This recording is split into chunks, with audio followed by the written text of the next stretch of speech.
شوفوا الطحينه عامله ازاي. اهي ده برضو احنا اللي بننتج الطحينه دي، تيجي من المصنع على هنا.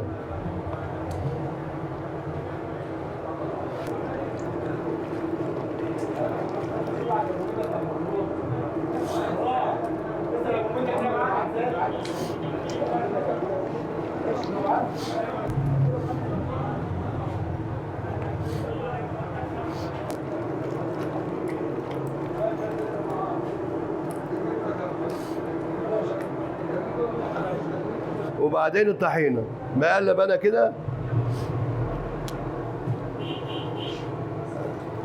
اهي بدوب الطحينه في قلب الميه.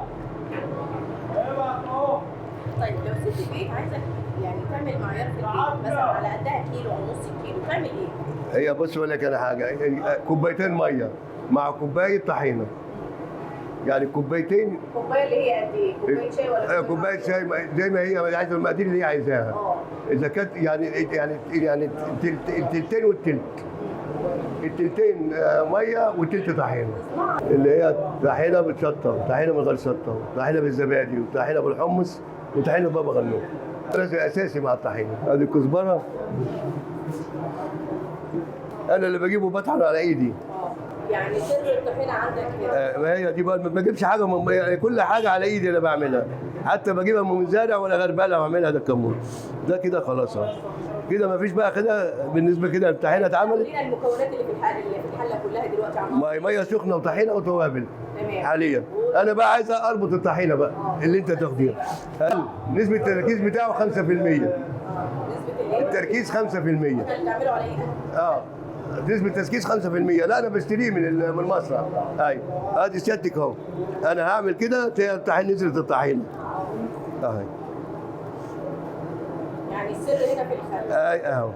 خلاص كده اتعملت الطحينة. أنا بعمل كل حاجة بإيدي، أنا بجيب، أنا بقول لك السمسم من الألف للياء. يعني لا السمسم عشان أضمن إن الطحينة ما فيهاش أي ضغط. في الخل عايز تقول؟ أيوه. نعم. سر الضبط عندك في الكيس في الخل؟ لا نوعية السمسم، نوعية الطحينة، نوعية السمسم. أيوه. ده بالتركايه اللي بتفرق. انا بجيب الحمص الشام بيتسلق، وبعد ما يتسلق بيتضرب في الخلاط. حمص الشام ولا حمص الشام. ايوه بيتسلق، بعد ما بيتسلق الحمص اللي بيتاكل. لا حمص الشام بيتسلق، وبعد ما بيتسلق بيتضرب في الخلاط ويتعمل على الدحيح. بيتحط بس ربع ميه، والباقي نفس الطريقه. اهي دي كده الطحينه طلعت اهي بالنسبه للزبون. اهي اخر حاجه احط التوم اهو. توم مفروم؟ توم مفروم ايوه.